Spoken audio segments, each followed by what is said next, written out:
السلام عليكم ورحمة الله تعالى وبركاته. اخواتي، كيف نتوما؟ لاباس عليكم؟ مزيانين؟ نتمنىكم تكونوا بخير وعلى خير. وانتم كتشاهدوا معايا هذا الفيديو، مرحبا بكم معايا فيديو جديد، وصفة جديدة. الوصفة اللي جبتكم اليوم اسهل خبز طاكوس او خبز تورتيلا بطريقة سهلة مبسطة بكمية كبيرة ما شاء الله. اخوتي، علاش تشريوها غالية؟ تقدروا توجدوها في المنزل ديالكم بطريقة سهلة وناجحة من الاول. تجربة بكمية وافرة خوتي، كتجي رائعة، ما كتجي لا ما كتهرس معنا ما حتى حاجة. كما كتشوفوا معايا خوتي في الفيديو، كتجي خبز رائعة بزاف بزاف. تستعملوها لجميع الوصفات اللي كنحتاجو فيهم الخبز تورتيلا كما موضح معكم اخوتي في الفيديو. يعني كنجمع معاكم، كتلقى معكم، كتهرس ما حتى حاجة، ناجحة من الاول تجربة. والى عجبتكم الوصفة ديالي والفيديو ديال اليوم، ما تنسونيش بدعم ديالكم ولايك الفيديو، خليكم معايا باش تشوفوا الطريقة والمقادير جد بسيطين. د الخبز ديالنا سهلة وبسيطة، ونبداو على بركة الله. هي بسم الله. بالنسبة خوتي للمقادير الخبز ديال طاكوس او خبز تورتيلا، المهم كل واحد شنو كيسميه. غنعبر معكم القياس د الطحين بالكاس. عندي تسمى 3 الكيسان د الطحين، غنزيد معكم 4. المجموع د الطحين 7 الكيسان بالقياس كاس العنبه. حتى اللي ما عندوش اخوتي الميزان غنعبروها بالكاس د العنبه كما موضح معكم في الفيديو. المهم الطحين عندي الطحين النوع الجيد، يعني كنغربلو كنخليه على جنب. كنعمر معكم الكيسان كما شفتوا معايا. كنحتاج يعني 700 غرام بالميزان، يعني نص كيلو زائد كاس بقياس كاس العنبه. المهم المجموع بالكيسان 7 الكيسان. المهم نستمر بهذه الطريقه دي حتى كنعبر ديك 7 الكيسان كاملين. كنعملو في ديك الاناء.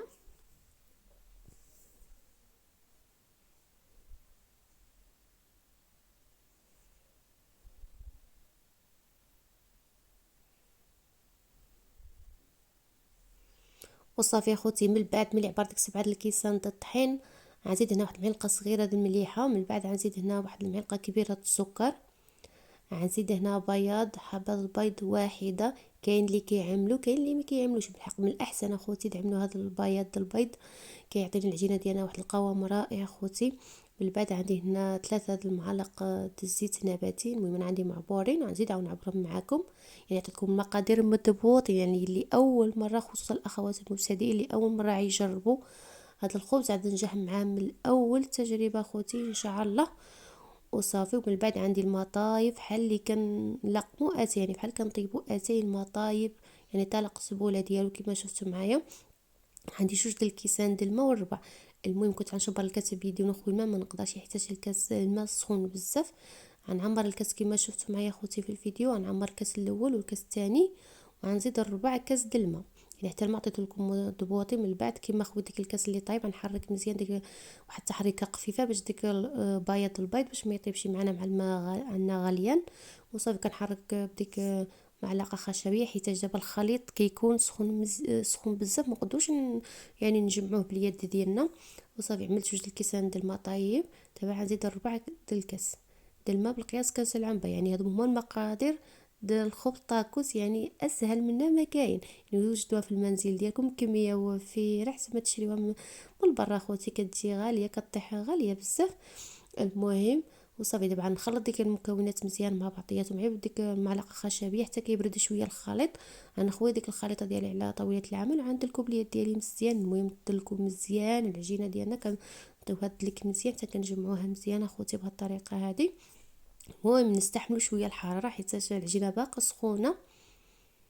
المهم مع دابا الحال بارد شويه، نسخنوا اليد ديالنا شويه. وصافي. من بعد كندلك العجينه مزيان اخوتي بهذه الطريقه هذه. ضروري ندلكوا العجينه ديالنا حتى كنحصلوا على واحد القوام لين. وصافي غنشوفوا القوام ديال العجينه ديالنا، كتكون العجينه يعني قاصحه، العجينه متماسكه. غنجيب هنا واحد البلاستيكه نعملها ترتاح، نخليها ترتاح تقريبا واحد 5 دقائق 6 دقائق. وصافي. ومن بعد غنرجع ليله باش نقطعها معكم. وصافي اخوتي، من بعد كازات واحد 6 دقائق خليتها حتى كترتاح. يعني كنجبروها ارتاحت مزيان. من بعد غندوز باش نقطع معكم. انا الكميه هذه د الطحين خرجت لي، يعني خرجت الخبيزه الطاكوس 6 قلت 6 عفوا، يعني 6 6 12، يعني خرجت 12 د الحبات. يعني 12 د الكويره د العجينه كيخرجوا لي 12 د حتى الخبيزات ما شاء الله كبيرين، وانتم قياس اللي بغيتو، واش بغيتو صغيرين ولا كبيرين، عملتو مقياس يعني ماشي كبير وماشي صغير. المهم نحاولوا عينا ميزاننا يجيونا قد بعضياتهم بهذه الطريقه، ما تجينيش وحده كبيره وحده صغيره. المهم نحاولوا صافي، ومن الاحسن يكون الميزان بالحق بهذه الطريقه حتى اذا كيجيو مزيونين.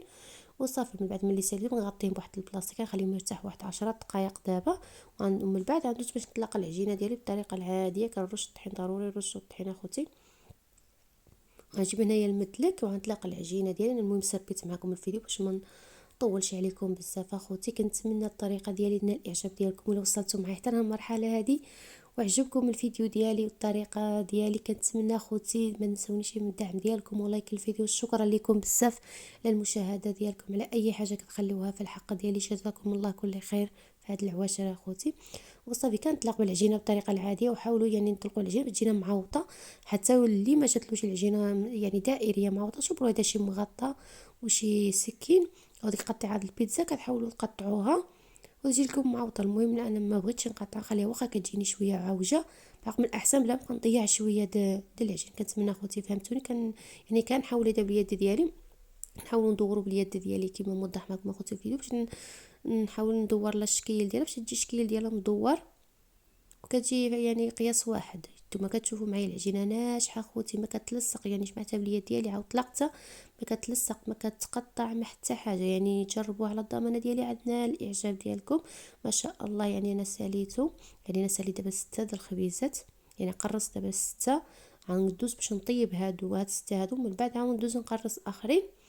وصافي اخوتي كما شفتوا معايا ما شاء الله خبز كتجي رائعه. يعني نجحت الخبز الطاكوس او خبز تورتيلا اخوتي، خاصه كل المقله تكون سخونه مزيان مزيان، خاصها تكون سخونه مزيان وتكون العافيه مجهده. يعني اعلى درجه عندكم د البوطه تزيدوا عليها النار كما تعملوا ديك الخبيزه، كتبقاو تقلبوا فيها وتشقلبوا قلبوا تشقلبوا. يعني غير كنصهدوها ماشي كنطيبوها، حيت حنا الطاكوس باقيين غنزيدو عاود نطيبوه. يعني كنعملوها في بانيني ولا في الفرن، المهم كل واحد والاختيار ديالو. كما شفتوا معايا يعني كنعمل ديك الخبيزه كنقلبها في الحين كما كتشوفوا معايا، كنعمل ديك الفقاعات كتبقى نتفق معنا. وانتم تخليوهاش طيب مزيان باش ما كتهرشش معكم. وكما قلت لكم النصيحه اللي نعطيكم باش تنجح معكم الخبز ما تهرشش معكم، المقله تكون سخونه مزيان والعافيه تكون مجهده اخوتي، مجهده اعلى درجه عندكم في البوطه ديالكم. غنستمر انا بهذه الطريقه هذه حتى كنسالي ديك الخبيزه ديالي اللي عندي كامله.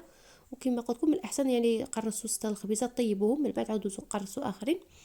وصافي باش ما تجيبوا باش ما الا خليتو على بعضياتهم تقدر درت تحت ملي تجيو طيبوها تخسر معكم. وصافي اخوتي انا غنستمر بهذه الطريقه هذه حتى كنسالي ديك الطياب الخبز الطاكوس او خبز تورتيلا بطريقه سهله اخوتي وبكميه وفيره تدوزكم. يعني ما شاء الله كتجي رائعه، يعني ناجحه من جميع الوصفات اللي كنحتاجو فيهم الخبز الطاكوس. ان شاء الله كنتمنى اخوتي تجربوها بهذه الطريقه اللي وعندنا الاعجاب ديالكم، ونتلاقى معكم في الشكل النهائي ديال الخبز ديالنا ملي طيبتها كامله. ما شاء الله كميه كبيره، يعني 12 د الخبيزات كبارين ما شاء الله كيجي بهم طاكوس رائع. ان شاء الله انا دابا ما بغيتش نشارك معكم الوصفه الطاكوس، يعني الفيديو غيجيني طويل بزاف.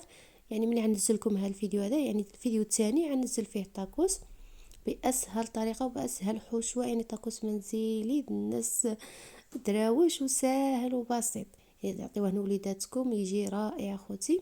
كنتمنى تجربوه ان شاء الله وعينا الاعجاب ديالكم. سواء هذا الخبز ناجح من اول استعمال كما شفتوا معايا اخوتي، يعني الخبيزه كنشبرها كنجمعها بيدي كنطلقها ما كتهرس ما حتى حاجه، كتبقى هي يعني ملي طيبوها وتساليوها لووها في واحد المنديل ولا شي فوطه وكتعملوها في واحد البلاستيكه وكتعقدوا عليها باش كتبقى باش ما كيضربلكمش الهواء، باش ما كتزيدش باش ما نشفش معكم. ضروري من ديك المرحله هذيك كتغطيو اللي كتجمعوها في واحد المنديل وكتعقدوا عليها واحد البلاستيكه. ملي كتحتاجوها يعني ملي تحتاجوها في الطاكوس في الساندويتشات كتوجدوا بها. يعني ما شاء الله كتجي خبز رائع اخوتي. يعني بغينا غير نشكركم فيها، يعني من الاحسن وجدوها في المنزل ديالنا كطيح علينا اقتصاديه ثم نشريوها اخوتي. اللي عنده الوقت، اللي يعني هذا مشغول ما عنده لا، يعني كاين ناس خدامين ما عندهمش الوقت حتى ولا شراوها. واخا ما حنا اللي جالس هذا في الدار من الاحسن يوجد الحاجه هذا في الدار كطيح اقتصاديه وكنعرفوا باش وجدناها، يعني فيها شي ديك المواد حافظه. كنتمنى اخوتي تجربوها ان شاء الله وعندنا الاعجاب ديالكم كما شفتوا معي. ولا وصلتوا معي حتى المرحله هذه وعجبكم لا فيديو ديالي ما تنسونيش من الدعم ديالكم ولايك الفيديو. كنقول لكم عواشركم مبروكه تدخل عليكم بالصحة والهنا وما تمنيتم يا ربي آمين لكم والجميع.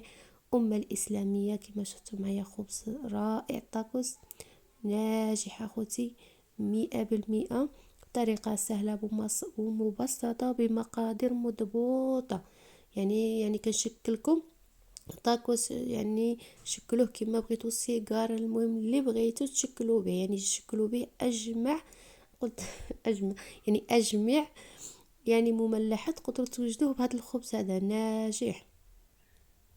اسمحوا لي اخوتي طولت عليكم بزاف، كنتمنى اخوتي تقبلوا عليا وصافي.